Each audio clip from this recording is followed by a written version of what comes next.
Transitioning from a career in the armed forces to the civil street offers veterans a compelling pathway to capitalize on their unique skills, leadership experiences, and dedication to service. With a background steeped in teamwork, discipline, and adaptability, armed forces veterans bring a wealth of transferable skills to various roles, making them a valuable asset to the organization seeking to cultivate diverse and resilient teams. Hello, everyone. I am thrilled to be here yet again with you all, and today we dive into the world of project management and how armed forces veterans can leverage their skills and experiences to excel in this field. It is said that as veterans, we bring a unique set of skills to the table, including leadership, problem solving, and the ability to thrive in high pressure situations. These qualities are not only valuable in the military but also in project management. Whether you're considering project management as your second career or just curious about what it entails, let me tell you, you are in the right place. Good evening, everybody. I am Group Captain Manish Sharma, an Indian Air Force veteran. Having served the organization in various capacities, including finance, HR, and general administration, and IT for 35 years, I have now started a financial consultancy where we guide individuals on management of personal finances, including investment, risk management, and compliances. We also provide risk management, compliances, and accounting services to businesses as well. Today, with me is Colonel Sandesh Sharma. He was commissioned in Corps of Signals of Indian Army in December 1987, and he took premature retirement in 2009. With 3 decades of experience as an army officer and a diplomat, Colonel Sandesh has had experience in leadership, operations, training, and managing projects in international environment. An executive coach, he has been coaching, training, and motivating professionals at all levels in Indian and multinational organizations across all industries. He is an expert in organization transformation, having coached and trained around, hold your breath, 15,000 professionals around the world in the last 2 decades. He was also a certified master facilitator with Franklin Covey, specializing in leadership, trust, execution, effectiveness, and productivity. Over 300 organizations of various size and industries have benefited from his expertise, including Microsoft, KPMG, Deloitte, Ernst& Young, PricewaterhouseCoopers, IBM, Cisco, Bosch, Disney, Sony, Ericsson, and the list goes a very long list. So these are only very few which I have named. So let's get started. Good evening, Colonel Sandesh. Good evening, Group Captain Manish. A very warm welcome to you, sir. Thank you. Thank you very much. Such a long list of list to your credit. The session is going to be such a value addition to all of us, right? I would only say that I was lucky to get this opportunity to maybe expose, maybe train and interact with so many professionals, and I will try to contribute whatever way I can to this interaction also, because ultimately the aim is to support and help the brother officers from the fraternity. So last few years have seen a plethora of opportunities for veterans in corporate world, and project management appears to be heading the chart of the veterans wish list. I mean, am I correct in my assessment? Yeah, absolutely. Absolutely. I mean, what may be the leading inspirations for an armed forces veteran to consider project management as a second career after serving in Army, Air Force, Navy? I mean, any of the services? Okay, good question to start with. Frankly speaking, you are very right that corporate world has really, I would say that the corporate world has understood the skills and the capabilities which veteran officer brings on the table. And over the last about, I would say, almost about 2 decades, various veterans have really proved in various organizations the kind of expertise we have and the skills we have. And that is why there is an increasing demand of veterans, getting absorbed in the corporate world. When it comes to project management, I always tell people that this is something which comes naturally to the forces officers. And contrary to the belief that people feel that for project management one has to have technical skills or technical qualification, actually you don't require any technical skills to manage projects. And if you look at the kind of routine we have in forces, when I say forces, I'm talking about Army, Navy, Air Force put all together. The kind of events we do, kind of normal day-to-day functioning we do, all will fit into the definition of a project.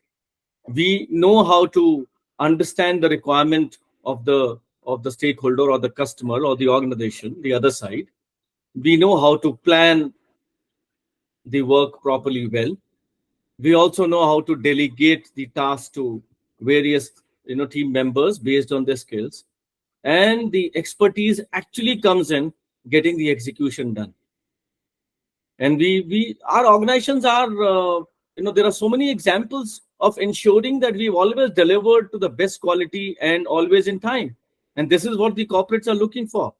And that is why the project management obviously comes as the basic and the first, I would say the first hand first option for project for the defense services officers. There is one more thing to it. Please understand that all the organizations are actually getting their revenues out of managing their projects well. And in the armed forces, as you are aware, we believe in contributing every time. Now, once I'm in a project management domain, my contribution is straight away visible. It leads directly, it results in the increasing revenue of the organization. So obviously there is a sense of, job satisfaction is also there. I'm not saying the other functions which are supporting functions, they don't do the job, but their contribution may not be visible straight away. Whereas when you are in project management, your contribution is straight away visible. And that gives, a wonderful job satisfaction. So these are a few things which I feel is these are the reasons which I feel that because of which, more and more officers are getting inspired to join the project management domain. Okay. So it is, if I can add here, it's more measurable Oh, yes, contribution, right? absolutely. Okay, okay. And not only measurable from the point of view of the organization, Mhm. but when it comes to my own satisfaction as a professional, I am able to actually measure it because the results are straight away evident whether I've done it in time, whether I'm a successful project manager or not. And how do you think, I mean, that leads to a second question, that experience in military, armed Yeah. forces, I mean, our routine working, how do you think that experience prepares us well for a career, I mean, in the project management? Is it a smooth transition kind of a thing, or that experience, like when we bring it on table here? So I always tell people who reach out to me, sir, can I do project management or not? I always tell all the officers who reach out to me that project and operations, they come naturally to all the armed forces officers. Whatever we are doing, as I just mentioned a little bit, whatever work you're doing daily, everything gets straight away, into the definition of a project. More importantly, like I'll just take a simple example. If I take an infantry officer who's supposed to actually ensure and collect the intelligence of a particular target area, that itself can be taken as a project. When I'm looking at surveillance of a particular area, I'm looking at physical security of a particular area. Fine, that is a project. We have so many competitions being organized and events being organized while we are in peacetime. Fine, each of them can be categorized into a project. We also have, inspections going on and exercises going on with troops and without troops. Those are also projects. We know, since we are from the fraternity, we also organize parties and functions and a lot of raising days and all that. Officers have also contributed in making sure that the troops have moved from one location to the other. Units keep on moving. That's a project. Fine. Supply chain. We are ensuring convoys moving from each other, supplies moving from one place to another.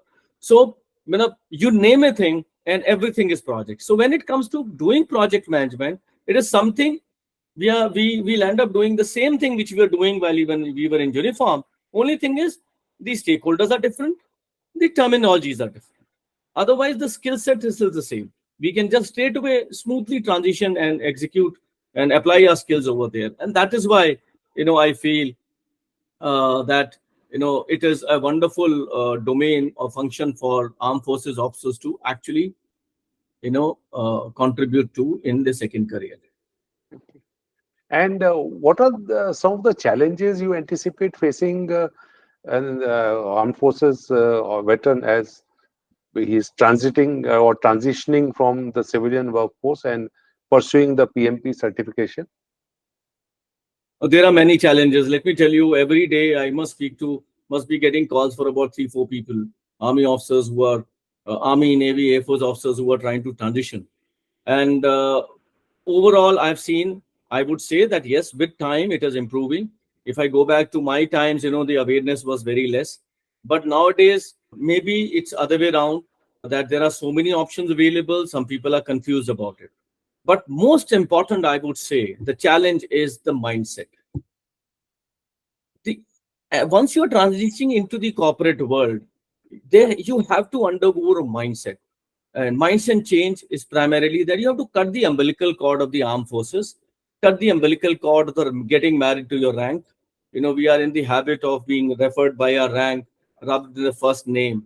And even if we feel that we are very comfortable with it, the uncomfortable feeling is reflected on our face the moment somebody calls us by our first name, especially and if that he or she happens to be much younger to us in the age. I think that is something which is very important from the mindset point of view. So people have to work on their mindset. Second is fear of unknown. The biggest problem, or I would say the requirement of our organization, is that we remain in our own cocoon.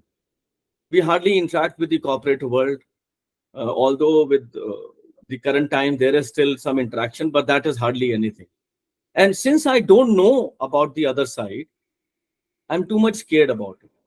Because knowing something just from the different purpose, but now I am trying to look for a second career there. And if I am not fully aware of what are these companies, what do they do, how do they do, what are the terms, the fear of unknown really multiplies. And that leads to lack of confidence in our own capabilities. We start feeling that probably will I be a fit over there? Will I be able to contribute or not? I've seen many officers, they don't know about the corporate world. Then they also don't know which domain they will fit in. Because when you look at the armed forces career, you'll agree with me, we do a lot of, our canvas is very wide. We do a lot of things. We are expert in planning operations. We are expert in attacking the enemy. We are also expert in organizing parties.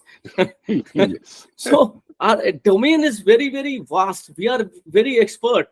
And that is why sometimes it becomes difficult for me or for us to know what is my actual strength, which should I, where I, which I should be capitalizing or maybe leveraging to get into the right domain. So I still don't know what is the best fit domain for me. And then, of course, it is a language, corporate jargons.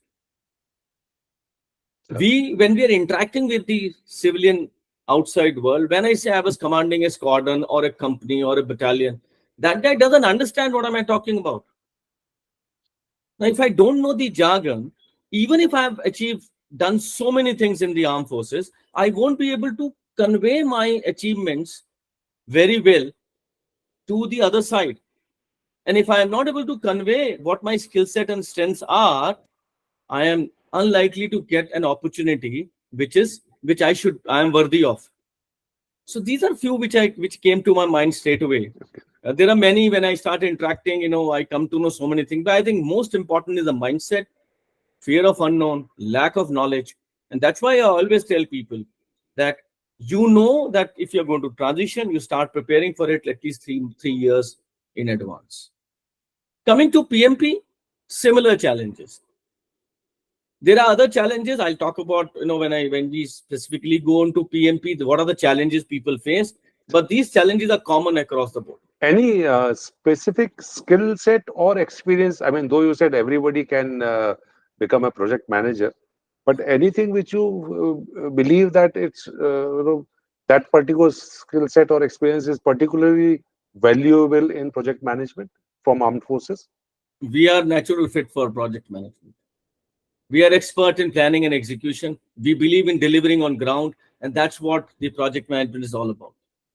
So, as per my understanding, and I've been in this field for quite some time now, we are best fit for projects.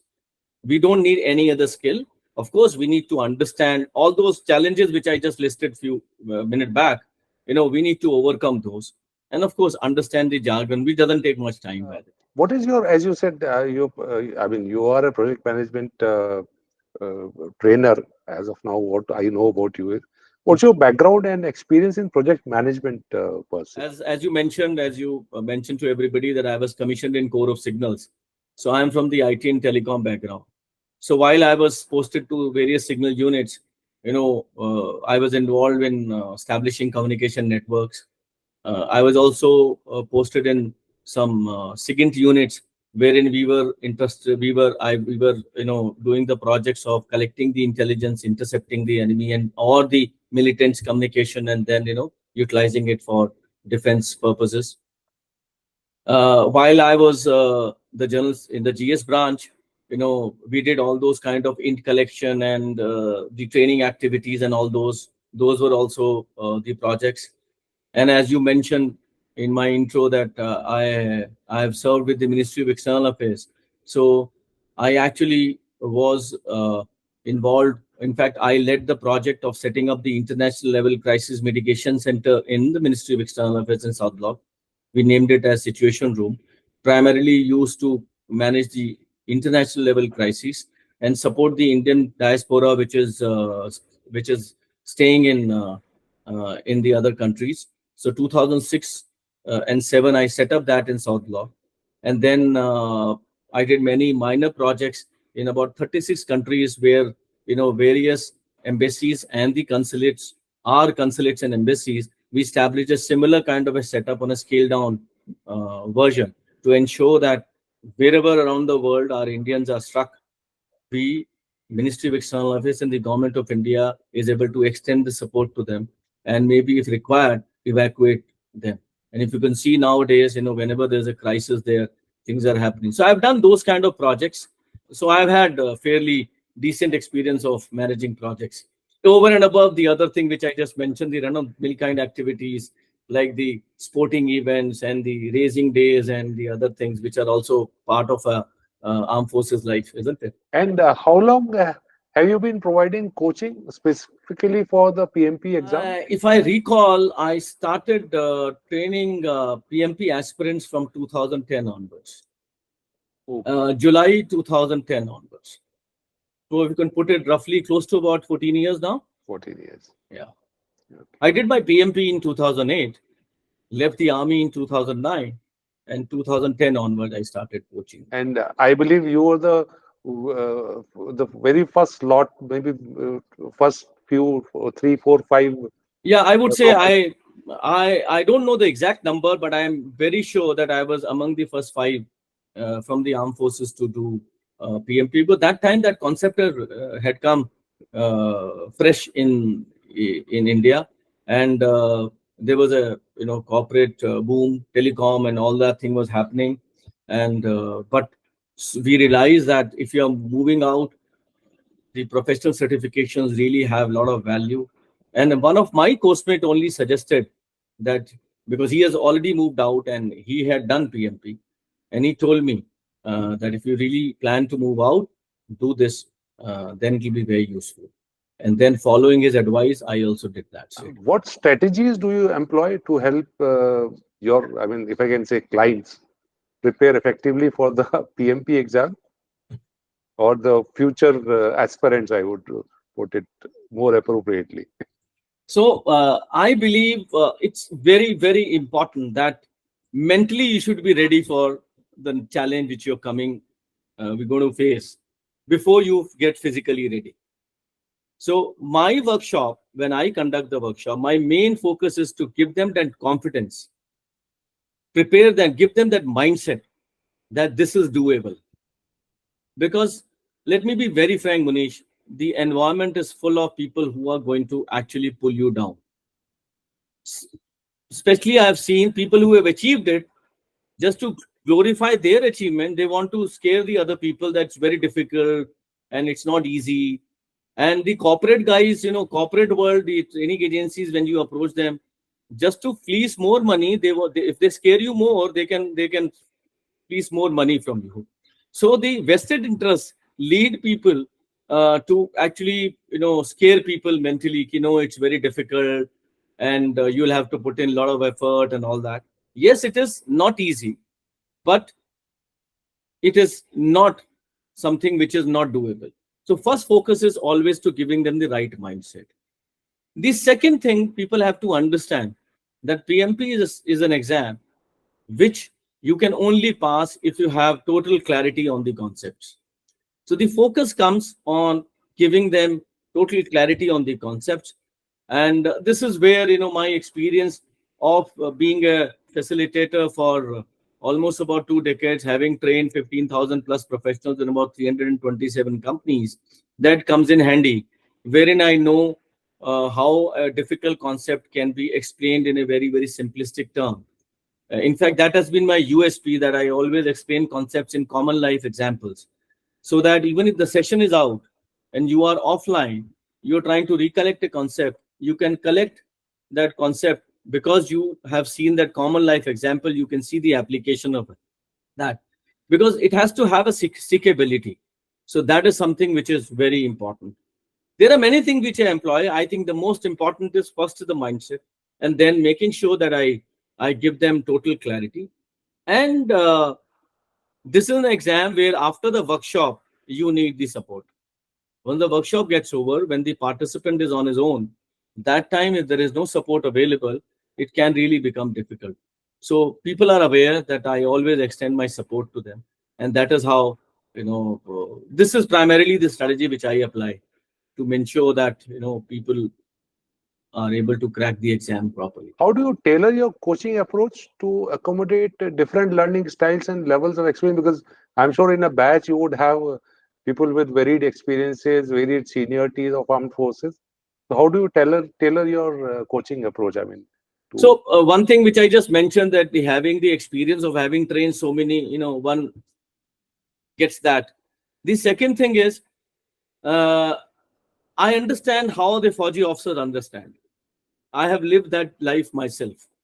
So what happens is, when a term comes which is from the corporate world, how does an army officer or armed forces officer understands it? If I draw parallels and I tell them, okay, this is akin to what we do in the army or armed forces. So this is what the corporate world terms it, whereas in defense forces we say it like this. So straight away the parallels are drawn, and that's why the assimilation is much better. So that is one thing which comes very handy.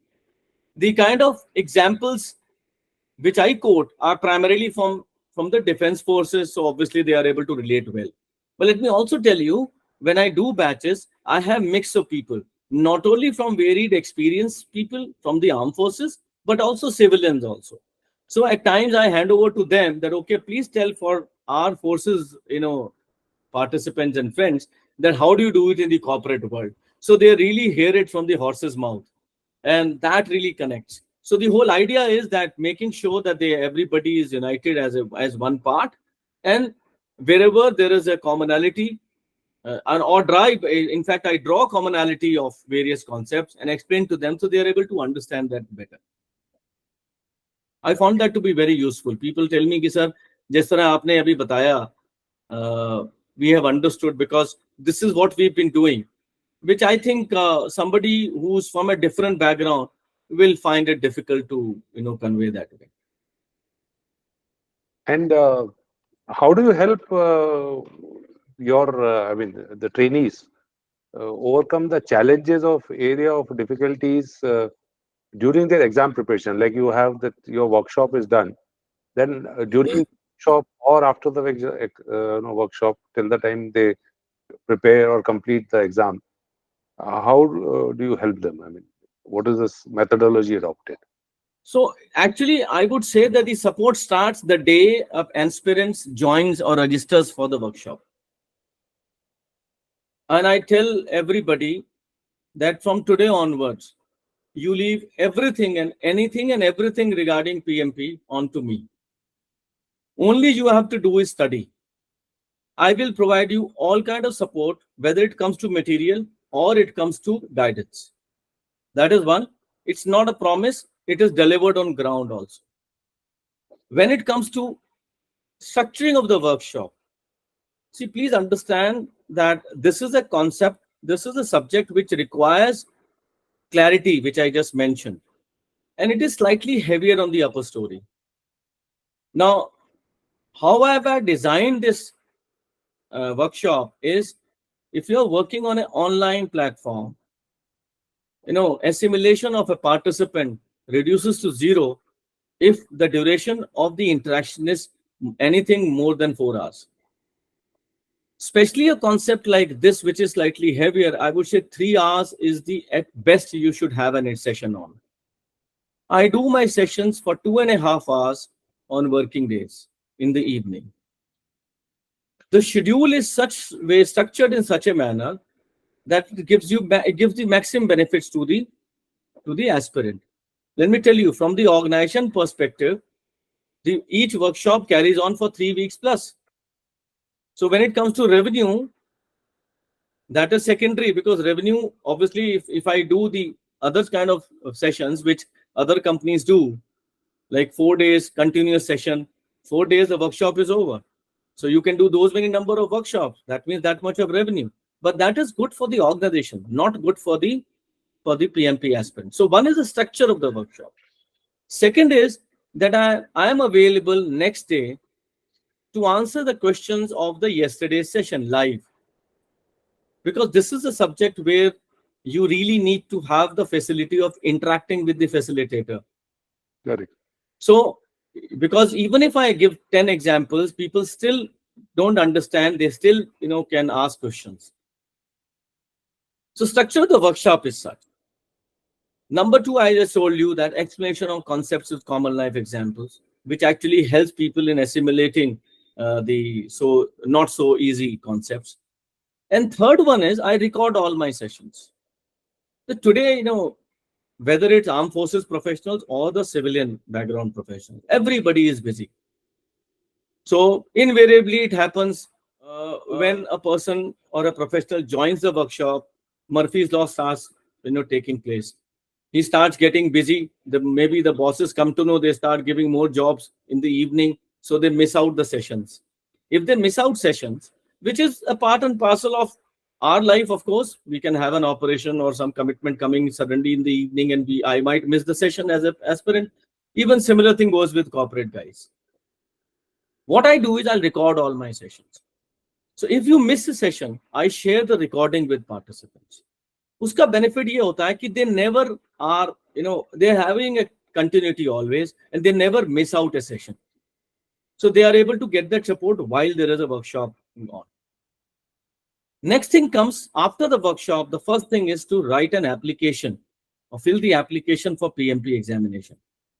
There is a specific format on PMI website, which you have to fill. Now over there, again, you need support. So I provide that next support I provide to fill that application.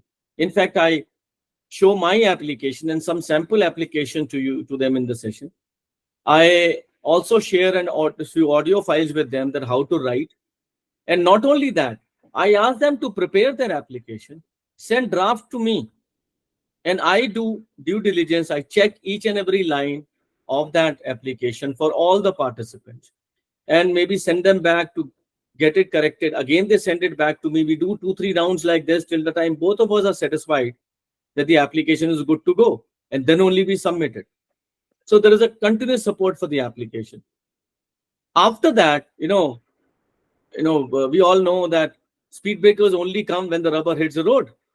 When people start studying, then they find that everything was hunky-dory when I was taking the session. But now when they're on their own, they are at sea at sometimes. I give them free access to me. They can reach out to me anytime. They can give me a call. or they reach out to me on WhatsApp. If I'm busy in some other activity, the moment I see a missed call or a message, I go back to them and support, give them, clarify their doubts over there only. So that is how I extend my support. And it is not just a mere promise on paper. I have been doing it, and maybe that's the reason why there are 830 successful certified PMPs out of the people who've been trained by me. They are already there in that, uh, That's in the corporate world. that's a very big number, and I'm sure satisfying for any trainer as such. Now, Yeah, I would say, sorry, Manish. I would say, if I am taking the credit, I think that's incorrect, because my role is only to guide them. Actual effort is by them. So the credit should go to them, that they have put in the effort, because ultimately I may still guide, but ultimately the kind of effort people have put in, they should get the credit.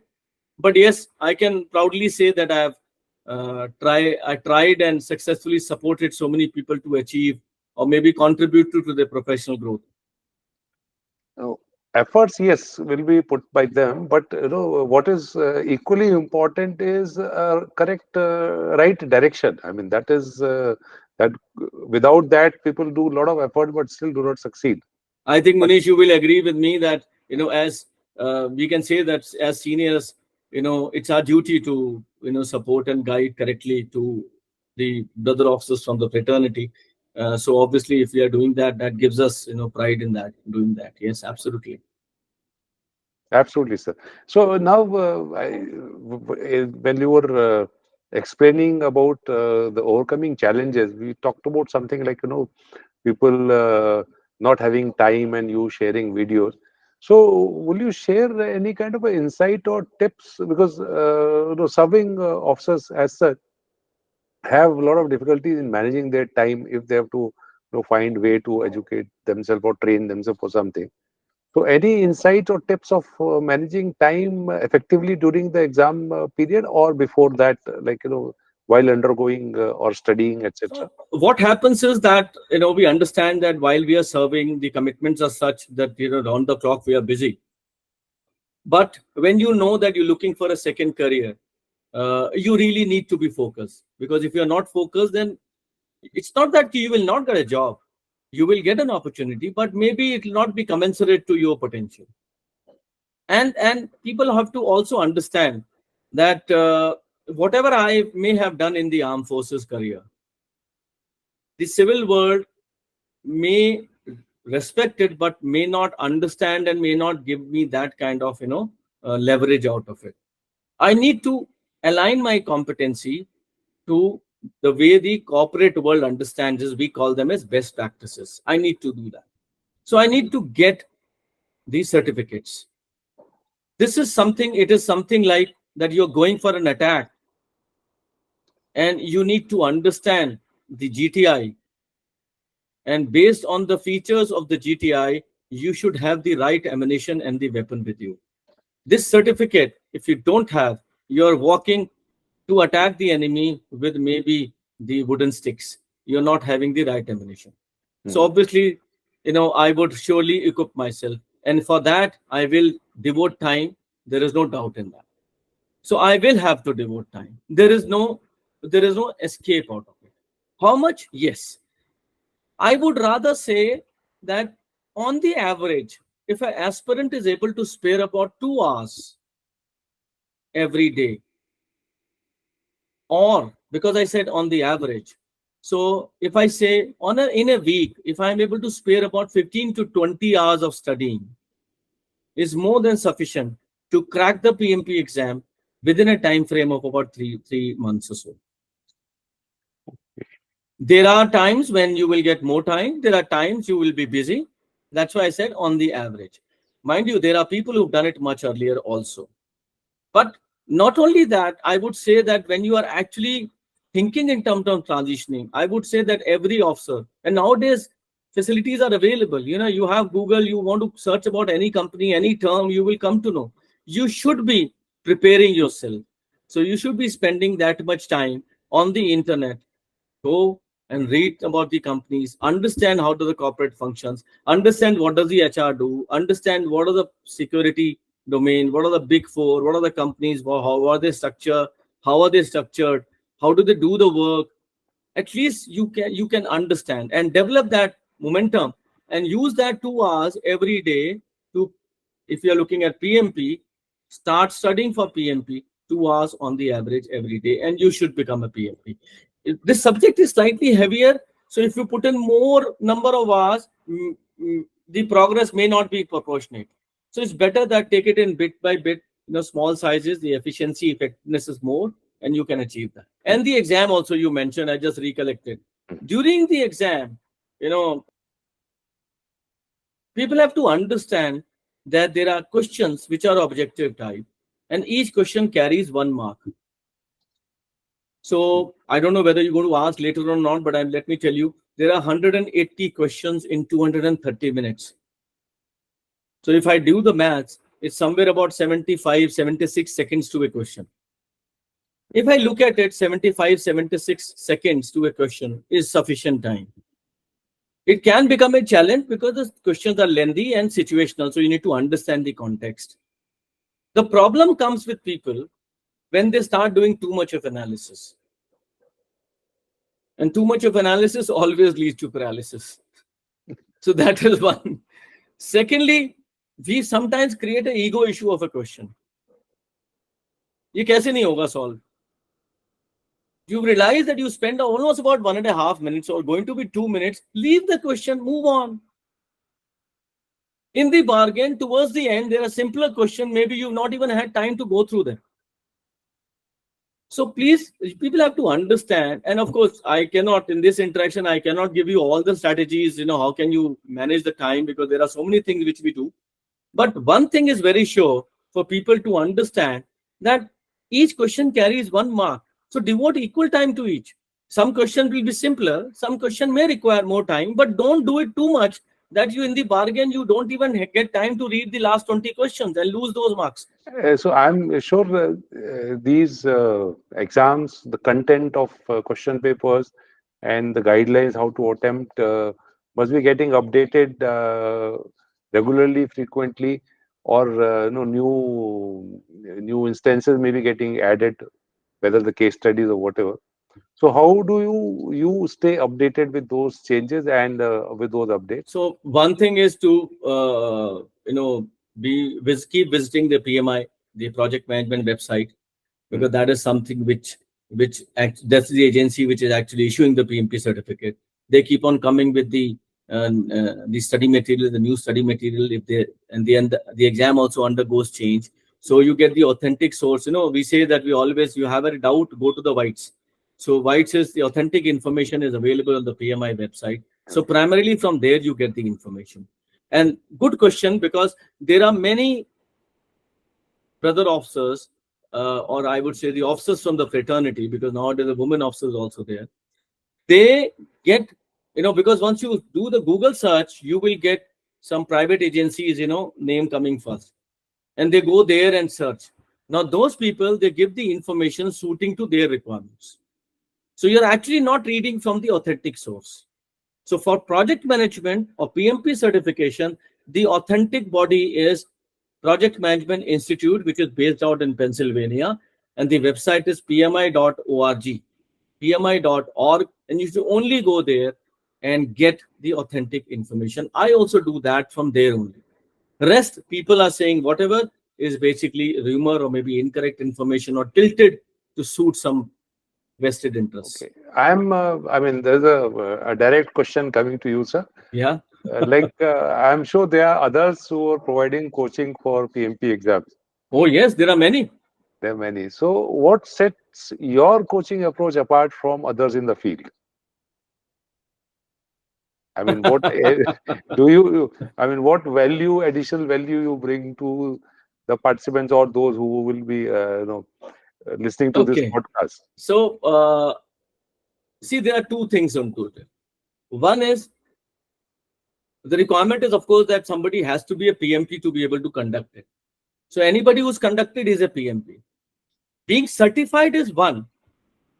But having detailed knowledge about the subject is secondary, isn't it? You will agree with me that everybody who's certified may not have all kinds of detailed knowledge about. Number two is, I may have the knowledge, but if I don't have the skill to be able to impart that knowledge to other people, then again that knowledge is good for me, but not as a role of a facilitator or a trainer. Fine. So when it comes to knowledge, of course, I do have that knowledge. Secondly, as we just mentioned, that I have had the experience of training about 15,000 plus professionals among 327 companies of various hierarchy. So I have that expertise to convey the concepts in a very simpler manner. So very humbly, I'm submitting that. I'm not trying to say that the other people don't have. I'm saying I have that. Yes, and uh, so that experience comes in handy. Secondly, when it comes to the armed forces personnel, I'm coming from the same background. So I understand their challenges, I understand their environment, I understand the psyche of an army or armed forces officer. I understand how will he or she understand any concept. I'm able to convey that to them in that language or that manner, which becomes easy to fathom. And when it comes to civilians, you know, I don't know how many can vouch that you've trained over 327 companies. I've been to various organizations. So obviously that experience comes in to understand, and I understand the way the functions and the challenges of the corporate world. So I'm able to convey to them also. By the way, let me tell you, before till about 2017, my major clientele used to be the corporate world guys, because the awareness was there, but due to some reason, but I never do any marketing, so people don't never came to know about my trainings. Only some acquaintances would come to know. Somebody attended my training, he recommended his people and all that. So there were a lot of corporate guys and people who attended my training. They used to recommend their friends and their team members to attend my trainings only. So they obviously found some value there. And let me tell you one thing, very, and you are from the fraternity, you know it. There is something which is closer to art, and that is integrity. So when we say we do it on ground. When I say I'll provide you support, unlike the other people, when the money is given to them, उसके बाद वो call ही attend नहीं करते हैं. हम लोग dedicated ही रहते हैं, and if I may tell you that I take pride in ensuring that the day any of my aspirant, any of my participant clears the exam, when I am able to tell you the exact number, and if you had spoken to me last week, I would have told you there are 828. Okay. Last week, there are two people who cleared the exam. I maintain that database. I have the names of each and every out of those 820. Not only that, I also have the date when they became PMP. To add to it, the day my PMP aspirant becomes a PMP, I am lucky that they give me a call, most of them from the exam center itself, or when they reach home. I celebrate their achievement by having a single malt in the evening and post that picture in all the groups so that inspires the others to achieve. Many people have told me, sir, I used to always dream कि किस दिन मेरे नाम की drink आप पियोगे. Mm. So one way or the other, because I really get, I would say attached with the achievement, and there is a different sense of achievement when you help somebody achieve their goal. And that, in fact, my family members, my wife many times tells me, the moment after a call, somebody tells me that I've cleared the exam, my energy levels are much more higher immediately. She asked me, she said, somebody has become PMP today or what? I said, yes. So this is kind of involvement. So I think that is probably that's the difference. I do it from the heart. And like as you said some time back, the topic per se is a little heavy on for the top floor. And as such, the online sessions are also, you have like Yeah. time limitations. You can't be engaged. So, how do you ensure that your sessions are engaging and interactive for whosoever is attending your sessions? I think it's very important to ensure that you should enjoy. If you are not enjoying, you're not learning. So what happens is, in my sessions, even when we conduct full day training also, they are full of humor, and of course, stories. So stories have an uncanny knack of sticking, and they take you from the boring terms to common life examples. So common life examples, those stories and humor, they basically make sure that the concept is understood by people, and not so interesting subject becomes interesting. So a lot of people have told me, a lot of participants, कि sir हमें concept भूल गया था, लेकिन आपका example याद रहा, इसलिए मैंने question ठीक हो गया मेरा. So I said the whole idea of stories is this only, that they have a stickability, and I want that concept to remain stuck in the mind so that you are able to recall it when you need it. So I would say that is something which is the mantra. So that keeps them engaged, and Oh yes, yes. I'm sure.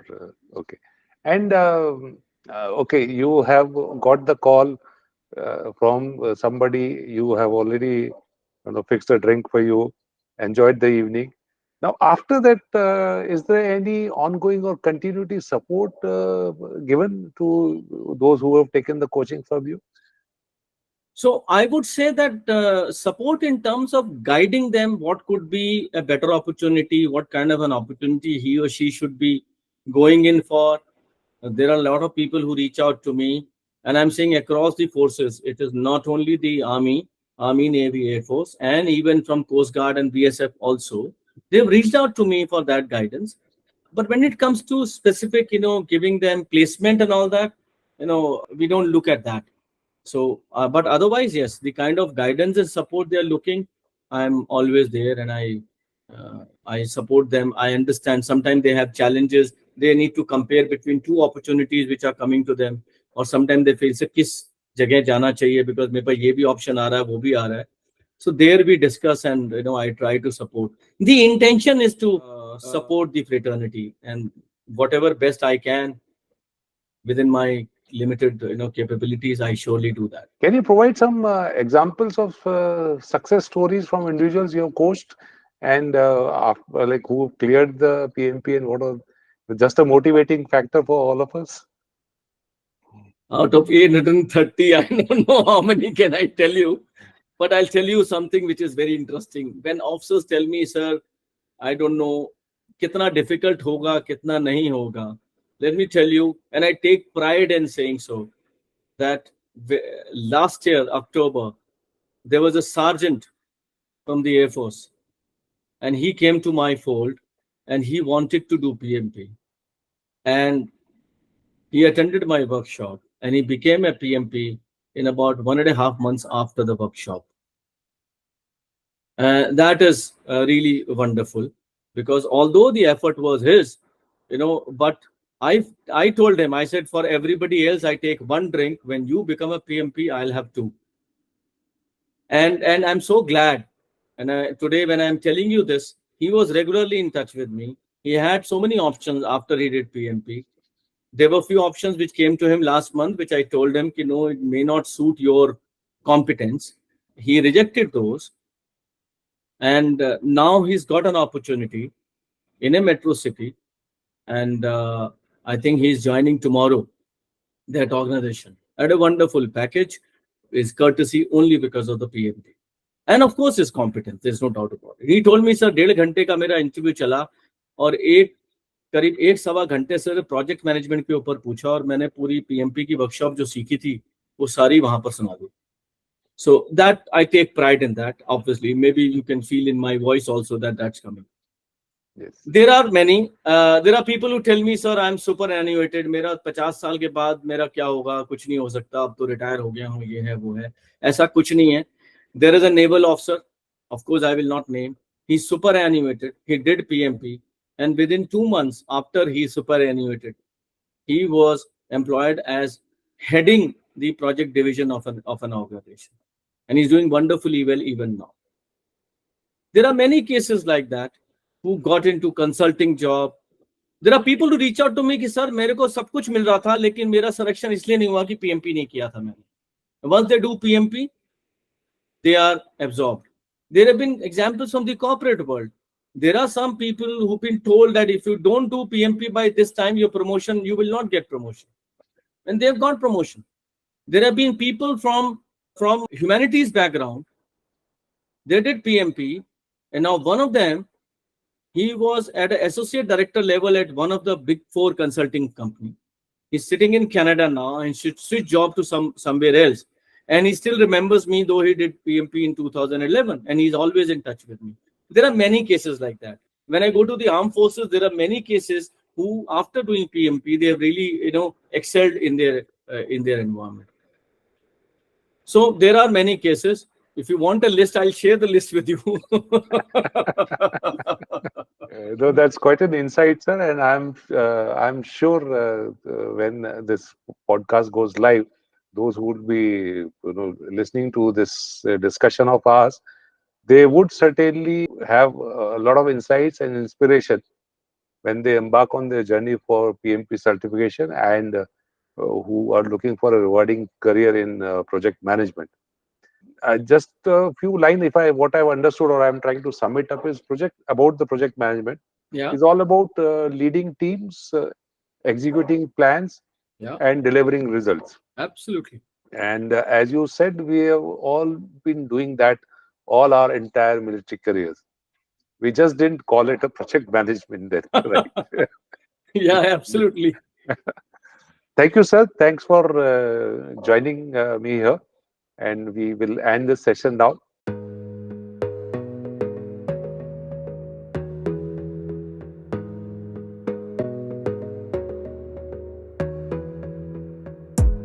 You gotta focus on yourself, on your faith, on your dreams, on your mind.